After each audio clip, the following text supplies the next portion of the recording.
அடா நண்பா, ஒரு படத்தில் ட்விஸ்ட் இருக்கலாமா, ட்விஸ்ட்டுக்கு மேலே ட்விஸ்ட்டாக வச்சு படத்தை செம்ம இன்ட்ரெஸ்டிங்காக மூவ் பண்ணியிருக்காங்க. இத்தனைக்கும் இது ஒரு பேய் படம் வேறு, அதுலேயே பார்த்தீங்கன்னா செம்மையான ஒரு ட்விஸ்ட்டோட கொண்டு போயிருக்காங்க. இப்போ இருக்க இந்த படத்தோடைய ஸ்டோரியை நம்ம ரொம்ப ஷார்ட் அண்ட் ஸ்வீட்டாக இந்த வீடியோவில் பார்க்கலாம் நண்பா. வாங்க ஸ்ட்ரெயிட்டாக இப்போ வீடியோக்குள்ளே போகலாம். கதையோட ஸ்டார்டிங்கில் கொல்லிமலையில் அரண்மனை காடை காமிக்கிறாங்க. அங்கே ராமும் அவரோட லவ்வரும் 10 பேருமே அவங்கவுங்க வேலை செய்கிற இடத்துல இருக்கிற சுவாரஸ்யமான விஷயங்களை பற்றிலாம் பேசிகிட்டே உள்ளே போயிட்டு ஒரு இடத்துல போய் கேம்ப் ஃபயர் போட்டு உட்காடுறாங்க. அங்கே விறகு அடைஞ்சிருது. நைட்டு ஃபுல்லாக எரியறதுக்கான விறகு வேணும். அதை வெட்டுறதுக்காக ராம் எந்திரிச்சு காட்டுக்குள்ளே போய் ஒரு மரத்தை வெட்டுறாரு. பட் ஆனால் அந்த மரத்தை என்னதான் வெட்டினாலும் வெட்டவே முடியல. ஒரு கட்டத்தில் பிடிச்சிருக்கிறாரு, கையோட வந்துடுது கிளை மட்டும்.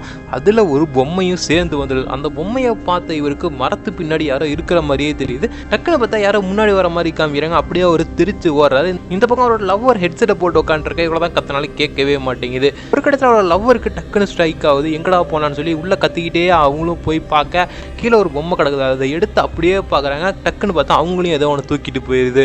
அப்படியே இந்த இடத்துல டைட்டில் போடுறாங்க. இந்த சம்பவம் நடந்து முடிக்க சில மாதங்கள் கழித்து காமிக்கிறாங்க. ஒரு அழகான கிராமம், அதில் ஒரு குட்டி பொண்ணு அவங்க அப்பா வேலைக்கு போகும்போது வண்டி சாவி எடுத்து வச்சுட்டு என்ன தேட்டருக்கு கூப்பிட்டு போனதான் அவங்ககிட்ட சாவி தரும்னு சொல்லி விளையாடுது. அவங்க அப்பாவும் உனக்கு இன்னும் 2 நாளில் பர்த்டே, நான் உன்னை பர்த்டே அன்னைக்கு கூட்டிகிட்டு போகிறேன்னு சொல்லி ஒரு வாக்கு கொடுத்துட்டு அந்த பொண்ணுகிட்ட சாவியை வாங்கிட்டு போகிறாரு. அப்படி போகிற இவர் தான் நம்ம படத்தோட ஹீரோ மாரி.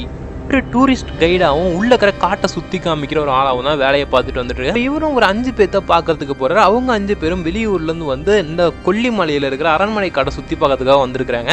இவர் தான் இப்போ இவங்களை கைட் பண்ண போகிறாங்க. அடுத்த நாள் காலையில் காரில் கிளம்பி இவங்க போக அப்போ நம்ம ஹீரோவோட வீட்டு வழியாக தான் போயாகணும். அந்த கார் கரெக்டாக இவங்க ஹீரோ வீட்டு வழியாக போக அந்த குட்டி பொண்ணு வந்து டக்குன்னு கார் முன்னாடி நின்றுது. உடனே நம்ம ஹீரோ மாறி கீழே இறங்கி வந்து இப்படிலாம் நிற்கக்கூடாது பாப்பா அப்படின்னு சொல்ல அந்த பாப்பா ஒரு தாயத்தை எடுத்து அவங்க அப்பா கழுத்தில் போட்டு விடுது. அதுக்கப்புறம் நான் சீக்கிரமே வந்துடுறேன்னு சொல்லி இப்போ ஹீரோவும் அவங்கள கூட்டிகிட்டு காட்டுக்குள்ளே போகிறாரு. காட்டுக்குள்ளே போகிற வழியிலே ஒரு அந்த ஆறாட்டம் ஒன்று இருக்குது. அதில் உட்காந்து எல்லாம் விளையாட இங்கெல்லாம் விளையாடக்கூடாதுன்னு சொல்லி ஹீரோ சொல்கிறாரு. அதுக்கப்புறம் அந்த காட்டை சுற்றி பார்க்க வந்த ஒருத்தர் தான் சரணும் கூட. அவர் வந்து இவர் சொல்கிறதே நான் இருக்குது, இப்படி இருந்தால் நம்ம வந்து விலங்குலாம் டிஸ்டர்ப் பண்ணுற மாதிரி ஆயிரும், வாங்க நம்ம இன்னும் கொஞ்சம் உள்ளே போகலாம் அப்படிங்கிற மாதிரி இப்போ எல்லாருமே காட்டுக்குள்ளே போக ஆரம்பிக்கிறாங்க. போகிற வழியிலே அந்த 5 பேர்த்தில் ஒருத்தன் கம்முன்னு இல்லாமல் கல்லை தூக்கி போட அது ஏதோ மணி மேலே அடிச்சிருக்க மாட்டு இருக்கு. அந்த சத்தங்களை எல்லாம் கேட்க உள்ள என்ன ஆகுதுன்னு சொல்லி பார்க்கலான்னு சொல்லிட்டு அங்கே இருக்கிற அந்த 5 பேரும் அந்த தடை செய்யப்பட்ட பகுதின்னு போட்டிருக்கு. அது மேலே இருக்கிற அந்த வந்து புல் எல்லாத்தையுமே அகற்றுறாங்க. அந்த முள்ளுச்செடி எல்லாத்தையுமே எடுத்து போட்டுட்டு இப்போ நம்ம உள்ளே போகலாமா அப்படின்னு சொல்லி கேட்க, பட் ஆனால் நம்ம ஹீரோ மாதிரி உள்ளெல்லாம் போகக்கூடாது, அதுதான் தடை செய்யப்பட்ட பகுதின்னு போட்டிருக்குல்ல, அதை தாண்டி எப்படி உள்ளே போவீங்கிற மாதிரி கொஞ்சம் சத்தமாக சொல்ல உன்னை இவங்களுக்கும் வந்து மணியை லைட்டாக அடிக்க அந்த மணி டக்குன்னு கண்டு கீழே விழுந்துருது செட்டோட. உடனே அங்கே ஒரே பார்த்தீங்கன்னா சத்தமாக இருக்குது. இதை வந்து பார்த்தீங்கன்னா இவங்களால காது கொடுத்தோட கேட்க முடியல, அந்த அளவுக்கு ஒரு சத்தத்தை பார்த்தீங்கன்னா ஏற்படுத்துது. அதுக்கப்புறம் நம்ம ஹீரோவும் இவங்களை எப்படியோ ஒன்று சமாளித்து இன்னும் கொஞ்சம் தூரம் உள்ள கூட்டு போறாரு. அந்த தடை செய்யப்பட்ட பகுதிக்குள்ள போகாம போற வழியிலேயே அவங்க டீம்ல இருக்கிற ஒரு பொண்ணு மரத்து பின்னாடி யாரோ இருக்கிற மாதிரியே தெரியுது. அந்த பொண்ணு மட்டும் தனியா போய் மலை உச்சியில நிக்க உன்னை யாரோ தள்ளி விடுற மாதிரி பார்த்தீங்கன்னா இருந்திருக்கு. அந்த பொண்ணுக்கு டக்குன்னு நம்ம மாறி வந்து பிடிச்சி காப்பாத்திடுறாரு. மாறி மட்டும் அந்த இடத்துல வரலன்னா நான் செத்தே போயிருப்பாங்க அந்த பொண்ணு சொல்லி முடிக்க, அதுக்கப்புறம் தனியா எதுக்கு போனோம்னு சொல்லி மீராங்கிற பொண்ணு கத்துது. அதுக்கப்புறம் ஒரு வழியா இவங்களாம் ஒரு இடத்துக்கு போய் கேம்பிங்க்கு தேவையான விஷயங்கள்லாம் எடுத்து வச்சுட்டு அந்த டென்ட்டையும் போட்டு முடிக்கிறாங்க. அந்த 5 பேர்லயே ஒருத்தன் போட்டோகிராஃபராகவும் இருப்பான். இவனுக்கு போட்டோகிராஃபர் ஆகி ஒரு பெரிய இடத்துல போய் சாதிக்கணுங்கிறது ஆசை. அதெல்லாம் 5 லட்ச ரூபா போட்டு கேமரா வாங்கி வச்சுட்டு சுற்றிட்டு இருப்பான். உள்ளே போய் ஃபோட்டோ எடுக்கலாம்னு சொல்லி எடுக்கும் போது ஒரு கையை மட்டும் மரத்து பின்னாடி வரதை பார்க்குறான்.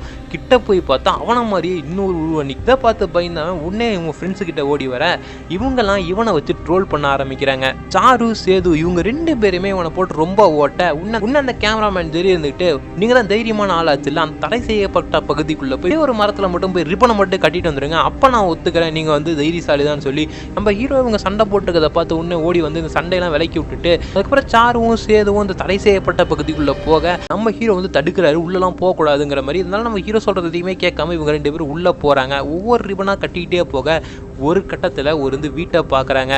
அந்த வீட்டுக்குள்ளே போனால் ஒரே பிளாக் மேஜிக் பண்ணி வச்ச மாதிரிலாம் கிடக்குது. இதெல்லாம் பார்த்து அவங்க பயந்து திருப்பியும் வெளியே ஓடி வராங்க. இந்த பக்கம் நம்ம ஹீரோவும் சரணும் இவங்க உள்ளே போய் ரொம்ப நேரம் ஆகுது, என்ன ஆச்சுன்னு சொல்லி பார்க்கலான்னு சொல்லி இப்போ ஹீரோவும் சரணும் உள்ளே போய் பார்க்குறாங்க அந்த தடை செய்யப்பட்ட பகுதிக்குள்ளே. அங்கே போனால் இவங்க ப்ராங்க் பண்ணுறேன்னு சொல்லி ஒரு சில விஷயத்த பண்ண இவங்க 2 பேருக்கும் காண்டாயிருது. நம்ம ஹீரோவுக்கும் சரணுக்கும் எப்படியும் ஒன்று பண்ணுங்கடான்னு சொல்லிட்டு இவங்க 2 பேரும் திருப்பி டென்ட்டுக்கிட்டே வர அங்கே போய் பார்த்தா இவங்களுக்கு முன்னாடி சாருவும் சேதுவும் அங்கே பயந்து போய் உட்காந்துட்டு இருக்காங்க. இதை பார்த்து இவங்க 2 பேத்துக்கே ஷாக் ஷாக்காக இருக்குது. அதுக்கப்புறம் உடனே டென்ட்டு கிட்ட போயிட்டு நாம் எப்படியாவது இந்த காட்டை விட்டு இப்போ நம்ம வெளியே போய் ஆகணும், இப்போ பாரு இவ்வளோ பயந்துருக்கிறேன், இவ்வளோ ஃபஸ்ட் நம்ம ஹாஸ்பிட்டலுக்கு கூப்பிட்டு போகலாம் அப்படிங்கிற மாதிரிலாம் பேசிட்டு இப்போ எல்லாருமே கிளம்புறதுக்காக ரெடி ஆகிட்டு இருக்கேன்.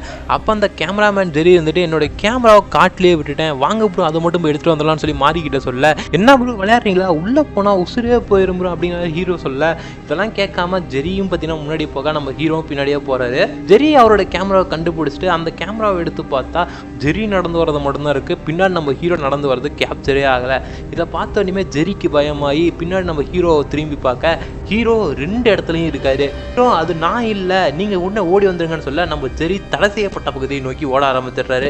இதிலே தெரிஞ்சது நம்ம கேமராமேனும் இந்த ஒரு சம்பவத்தில் அவுட் ஆயிடுறான். உடனே நம்ம ஹீரோ காட்டுக்குள்ளேருந்து வெளியே ஓடி வந்து டென்ட்டில் இருக்கிறவங்ககிட்டலாம் நம்ம உடனே இந்த இடத்த விட்டு போய் ஆகணும், பேச்சு அவளை கொன்றுச்சுன்னு நினைக்கிறேன், வாங்க நம்ம சீக்கிரமாக இந்த இடத்த விட்டு போகலான்னு சொல்ல கூட இருக்கிற யாருமே வெளியே வர மாட்டேங்கிறாங்க. ஜெரி வந்தால் தான் நாங்களும் வருவோம்னு சொல்லி நின்றுட்டு இருக்க நம்ம ஹீரோ வேணான்னு சொல்ல அப்போ தான் கூட இருக்கிறவங்களாம் கேட்குறாங்க, ஃபஸ்ட்டு நீங்கள் உள்ளே வந்ததில் நானும் பார்க்குறேன், இந்த அரண்மனை காட்டை பார்த்து ஏன் இப்படி பயப்படுறீங்க, இந்த பேய் பிசாசெல்லாம் சும்மா சொல்லி வச்ச ஒரு கதை தான் அப்படிங்கிற மாதிரிலாம் அந்த கூட இருக்கிற மீராங்கிற பொண்ணு சொல்ல அப்போ தான் நம்ம ஹீரோ உண்மையான கதையை சொல்ல ஆரம்பிக்கிறாங்க.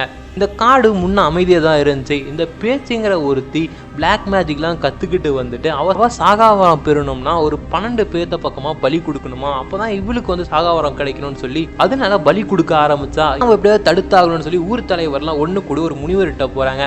அவர் சொல்கிற கைட்லைன்ஸ் எல்லாம் ஃபாலோ பண்ணி ஊர் தலைவரும் அதை கரெக்டாக ஃபாலோ பண்ணிட்டு போய் பேச்சியோடைய ஆத்மாவை மட்டும் தனியாக வெளியே எடுத்து விட இந்த பக்கம் முனிவர் அந்த ஆத்மாவை ஒரு பொம்மையில் அடித்து மரத்தில் ஆணியால் அடித்து வச்சிடுறாரு. அதுக்கப்புறம் சில பூஜைகள்லாம் பண்ணி இந்த அரண்மனை காட்டுக்கு மேலே யாருமே போகக்கூடாது, அங்கே தான் அவளை வந்து அடைச்சி வச்சுருக்கேன், இதை தாண்டி அவளால் கீழேயும் வர முடியாதுங்கிற மாதிரி சொல்லிடுறாரு. அதுக்கப்புறம் ஒரு சில பூஜையெல்லாம் போட்டு அந்த இடத்துல தடை செய்யப்பட்ட பகுதின்னு வச்சிடுறாங்க. ஆனால் இவ்வளோ பண்ணியிருந்தாலும் அந்த ஊர் தலைவரை மட்டும் கூப்பிட்டு அவருக்கு மட்டும் ஒரு தாயத்தை கொடுக்குறாரு. இந்த பேச்சியால இவங்களுடைய குடும்பத்துக்கு பிரச்சனை வரக்கூடாதுன்னு சொல்லி அதனால இவங்க எப்பயுமே இந்த தாயத்தை போட்டு தான் இருக்கணும். இந்த கதையெல்லாம் ஹீரோ சொல்லி முடிச்சுட்டு வெளியே போகலான்ட்டு போக அப்பயே அந்த சாருங்கிற பொண்ணையும் அந்த வந்து பேச்சு கொண்டுறது இதை மீராங்கிற பொண்ணு அவ கண்ணிலேயே பார்த்துடுறா. இந்த ஒரு விஷயத்த பார்த்த உடனே எல்லாருமே இந்த காட்டை விட்டு வெளியே போனா போதுனா சாமின்னு ஓடி வர எல்லாருமே நம்ம ஹீரோ பின்னாடி தான் ஓடி வந்திருப்பாங்க. நம்ம ஹீரோ மட்டும் தடை செய்யப்பட்ட பகுதியை தாண்டி ஓடி வந்து திரும்பி பார்த்தா யாருமே நம்ம ஹீரோ பின்னாடி வரல.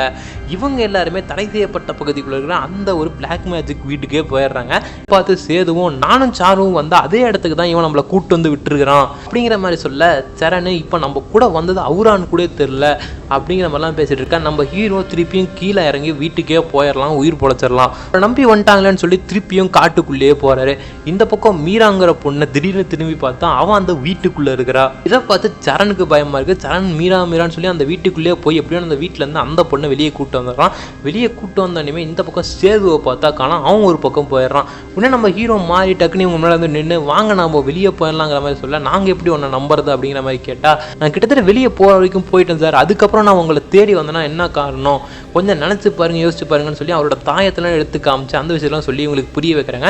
அதுக்கப்புறம் என்னோட கையை மட்டும் விட்டுறாதீங்க, நல்லா பிடிச்சிக்கோங்க அப்படிங்கிற மாதிரி சொல்லி இவங்க 3 பேருமே இப்போ தொடர்ந்து பார்த்தீங்கன்னா எங்கேயுமே நிற்காம ஓட ஆரம்பிக்கிறாங்க. கடைசியாக தடை செய்யப்பட்ட பகுதிக்கிட்ட வந்து நம்ம ஹீரோவும் சரணும் வெளியே வர பட் ஆனால் நம்ம மீரா மட்டும் கால் தடிக்கி விட்டு உள்ளே விழுந்துடுறாங்க. உன்ன அந்த பேச்சு பேய் வந்து அவங்கள தூக்கிட்டு போயிடுது.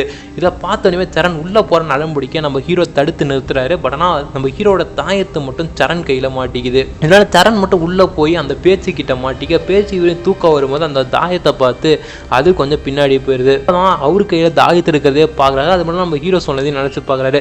அதுக்கப்புறம் டக்குன்னு நம்ம வெளியே போயிடலாம்னு சொல்லிட்டு வெளியே வந்து பார்த்துட்டு செத்துட்டாரு. நம்ம கூட வந்து எல்லாருமே போயிட்டாங்களே அப்படின்னு சொல்லி நினச்சிக்கிட்டே சரணும் அப்படியே வெளியே வந்து ஒரு ரோட்டில் வந்து லிஃப்ட்டு கேட்க அந்த வண்டியில் பார்த்தா மீராவும் இருக்கிறா. இவங்க காட்டுக்குள்ளே போகும்போது ஃபஸ்ட்டு ஒருத்தரை பார்த்துருப்பாங்க, அவரும் அந்த வண்டியில் இருக்காரு.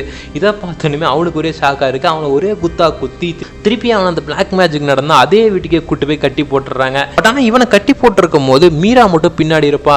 இப்போ தான் நம்ம செம்மையான ட்விஸ்ட்டை ரிவீல் பண்ணுறாங்க. இந்த பேச்சியோட பரம்பரையிலேருந்து வந்தது தான் மீராவும்.